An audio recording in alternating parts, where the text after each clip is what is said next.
Peter dropped from the beam when he caught sight of Vola limping through the rain toward the barn, and tried not to look guilty. Vola was suspicious. He'd been doing more than the exercises she ordered. He was doubling them usually, and she wasn't happy about it. It takes a healthy adult 4 weeks to do that. To do what you're trying to do in one. You're bound to hurt yourself, she warned him several times.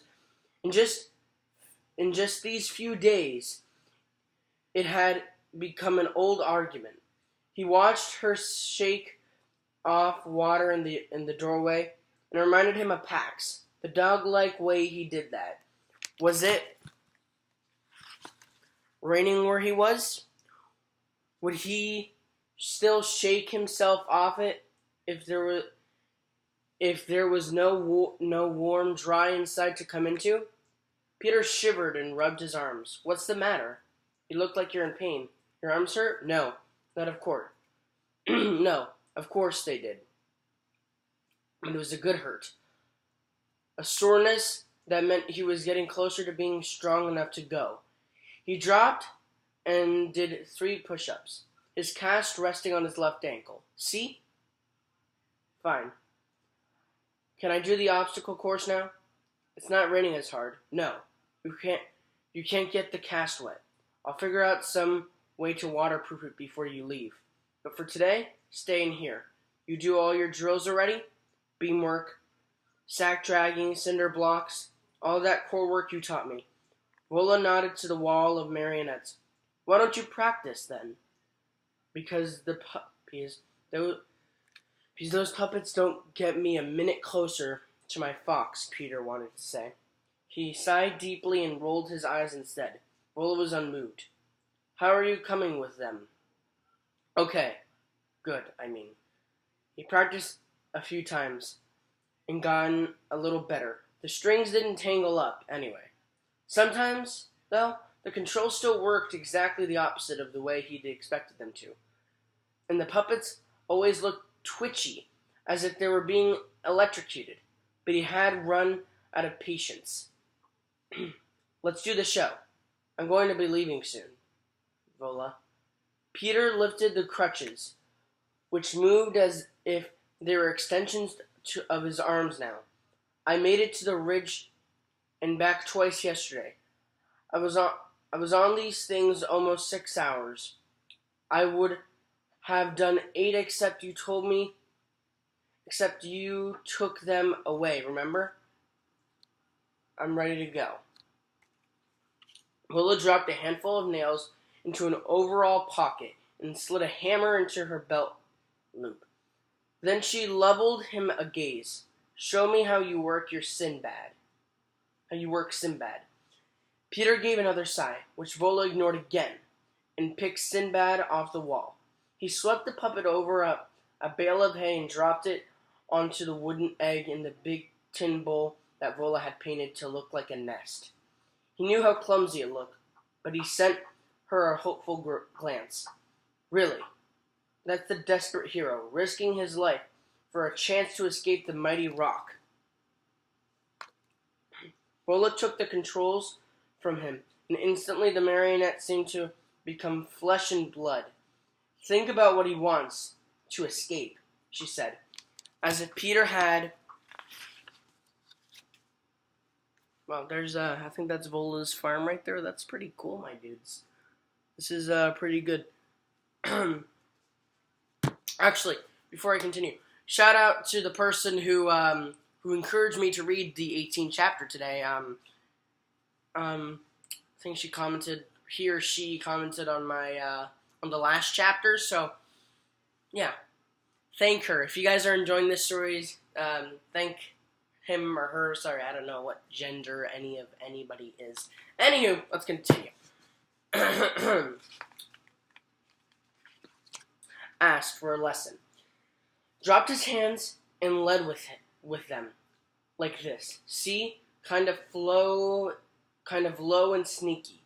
Have him sink down into the nest till he's hidden behind the egg.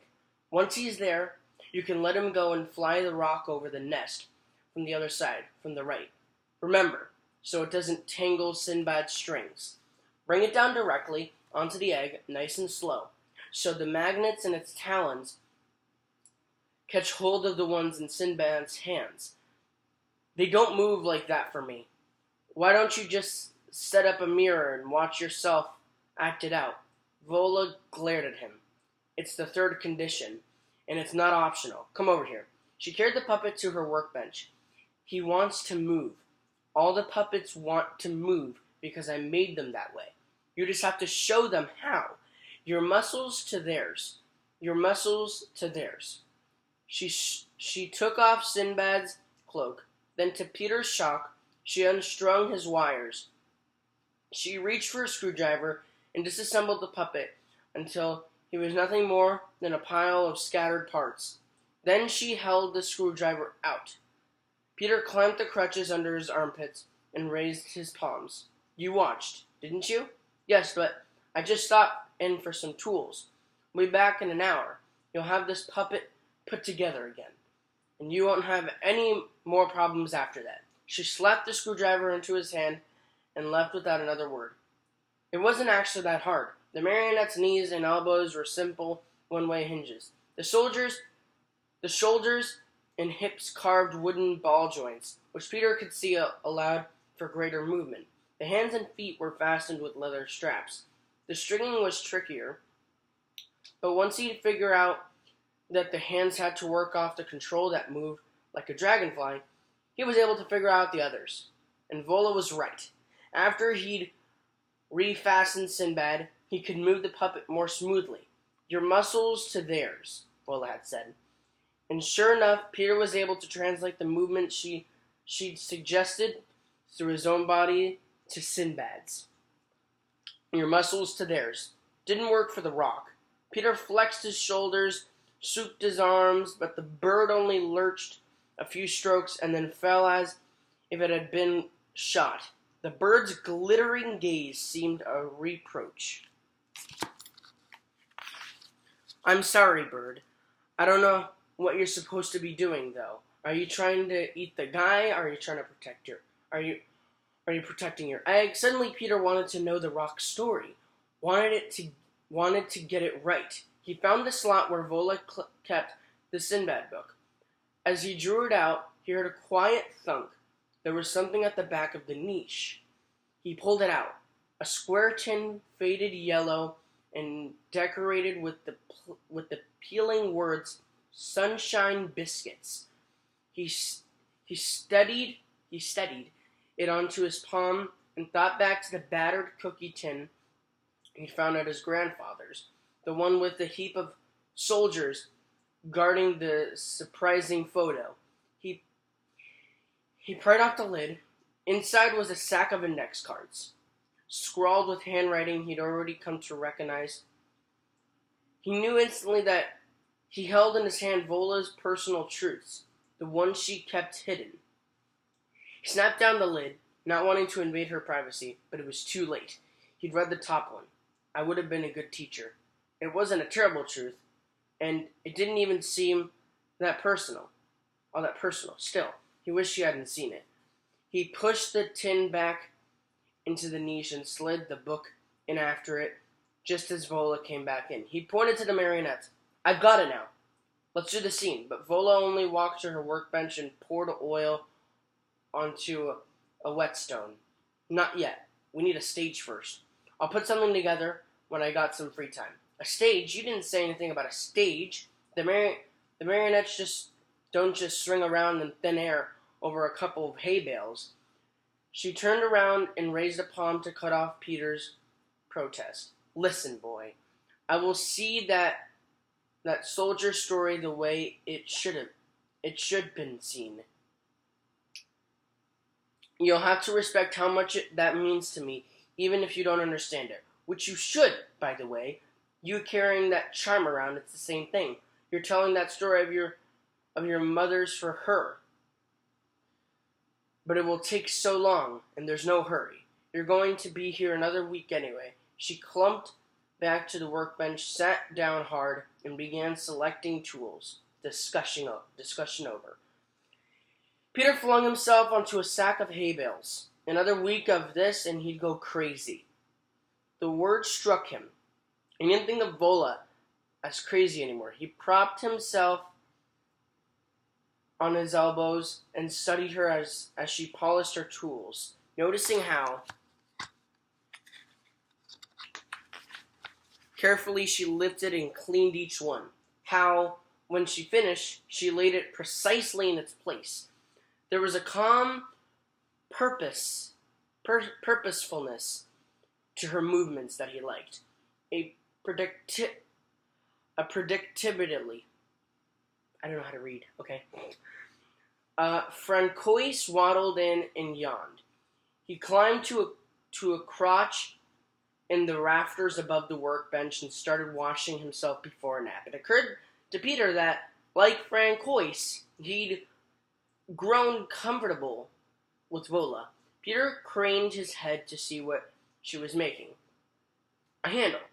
She brought in a broken hoe, and she was giving it a new handle. A simple thing, and yet it struck him as almost magic. Like his crutches, before he had them, he'd been helpless. Vola had nailed a couple of boards together, and now he could swing over miles of rough country quick and sure. Magic. He pulled the crutches over and braced them under his arms, feeling the familiar comfort their sturdy strength brought. He swung over to the workbench. I want you to make something. Will you show me? Vola leaned back to study him hard. After what seemed a full minute, she nodded. No sense letting your brain go to rot. You know anything at all about working with wood? Carve away from yourself. I know that much. That's a start. That's not what I meant. Vola chose a fresh block of wood from her wood bin and centered it on the workbench. Who is the master here? Excuse me? Who is the boss? Me or the wood? Peter understood that this was a test. He looked at the wood, blank and still, waiting. Then he looked at the neat arcs of gleaming tools, so eager to cut. They seemed to tremble. You're the master. Vola nodded. She selected a spoon-tipped chisel and a mallet, then gave the block the same searching look she'd given him a few minutes ago, as if she were trying to read some secret message below its surface. She tapped the chisel into the fresh wood. It cut with a clean snap, and curdled chip flipped onto the bench. She turned to Peter. And how? Who is the master now? Vola's face told him nothing, but the wood, its missing wedge now, a question demanding a response, spoke.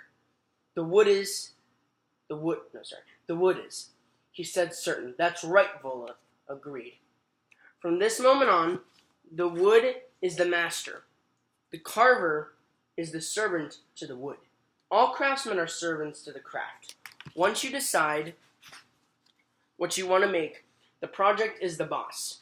You know what you want to make? The answer came right away. How do you carve a fox? As soon as the words left his mouth, Peter braced for the answer he figured was coming, about how he should figure it out for himself. But Vola surprised him. Michelangelo was once asked how he'd created one of his statues. He said, I saw the angel in the marble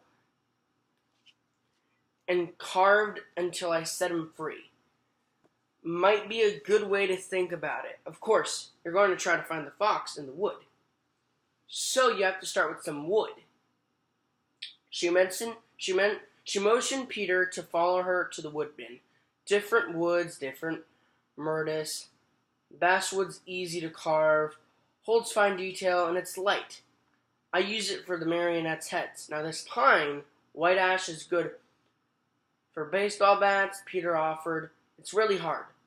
Vola passed the pine block from one hand to the other in silence for a moment. Speaking of which, she turned to Peter. You really don't own a bat. You love baseball, but don't own a bat? I'm a fielder, so what? You wait for someone to hit the ball, then you go get it? That's just reacting. Don't you want to hit too? That's not how it is. Once I've got the ball, I'm in control. I'm not reacting. I'm making choices, and I hit. The team has bats. You don't know baseball. Maybe I don't know baseball. She tossed the wood back into the bin with a shrug. But I'm starting to know you, and I think you need yourself a bat. Peter turned to the bin. He ran his hands through the blocks of wood while the image of blue glass shattering over the white roses swept him. The image he could avoid when he stood at the plate, a team bat in hand, only by aiming his fiercest concentration on the pitcher's moves. If he owned his own bat again, every time he picked it up, he would see that shattered blue glass over those white roses, and it would wreck him. He lifted a honey-colored piece of wood, just the size Pax had been when he found him. "How about this?" he asked. He's breathing tight. It's rippled, like fur. Vola looked as if she was biting her lip against more of the bativate. "Butternut," she finally said. "Beautiful grain, soft enough. You study it for a while. We'll carve tomorrow." Late that night, as he was about to climb into his hammock, bone-weary, Peter saw the block of wood he propped on the windowsill earlier. He barely thought about Pax all day. Guilt swept him. He was becoming foxless, something he hadn't been since he was 7 years old. It had taken a lot longer, a year and 16 days to be exact. He'd figured it out. For a day to go by when he didn't think about his mother. On that day, he'd gone with a friend's family on a camping trip. They'd gotten into canoes in the morning, and fished and swum and pitched tents and grilled hot dogs. Only when he climbed into his sleeping bag under the stars had his disloyalty struck him. He'd worried that night that he deserved to be motherless. He pulled her picture out from his pack, her birthday, the kite, one of the very good memories. The kite hadn't been flown. He'd only been 6 years old, and really, it wasn't anything more than a picture of a dragon taped to some popsicle sticks. Even at that age, he'd known that if his father had been there, somehow the kite's failure would have ruined the afternoon. But he wasn't there, and his mother had just laughed about it. And they'd spread a blanket on the hill and made a picnic of peanut brittle and grape juice, and made up story after story about that paper dragon who was too wise to go off flying into the air when so many other adventures were waiting for him on the ground. Peter set the photo on the sill beside the block of wood. He closed his eyes. He needed to visit some memories of Pax, too. Pax, waiting at the door of his pen whenever Peter got home because he'd learned the whine of the school bus breaks, nosing through his backpack for apple cores. Peeking out of his sweatshirt pocket, Peter had snuck him into school once in 2nd grade. He hadn't thought of the consequences to the kid, but had only wanted the secret comfort of his company. There'd been a fire drill, and the alarm had terrified Pax. Peter had been sent home, and his father had been very angry. But the way the kit had shivered and mewed had been the true punishment. The best memory was a quiet one. The winter before last had been cold, with long stretches when Peter hadn't wanted to leave the fireplace to do his homework. It had been so cold that his father had relented and allowed Pax inside early to stretch out close to the fire. Pax would doze with his muzzle and front paws getting so hot that Peter kept checking them. Peter remembered his knuckles drifting down as he read the history text to knead the fur between his pet's shoulders blades. Peace. He opened his eyes and lifted the butternut block, and in pale light of the moon he saw the fox in the wood. And that concludes the 18th chapter of PAX. Hope you guys enjoyed. I will be coming back possibly next Tuesday when it'll be my second day of school next Tuesday, and yeah, probably I'll smash right into the 19th chapter, and then again, thank you for the person who recommended me to read the 18th chapter today. So, you're welcome. I read it, and that's now inspired me to do 2 PAXs a week. So, congratulations, people. I'm sorry that I've only been uploading 1 video per day for, how is it, like 3 days, 2 days? Yeah, sorry about that. Don't worry, next week, everything will be fixed, and, yeah, but until then, my name is Sean Alexander, and I will see you guys in the next PAX chapter. Bye-bye!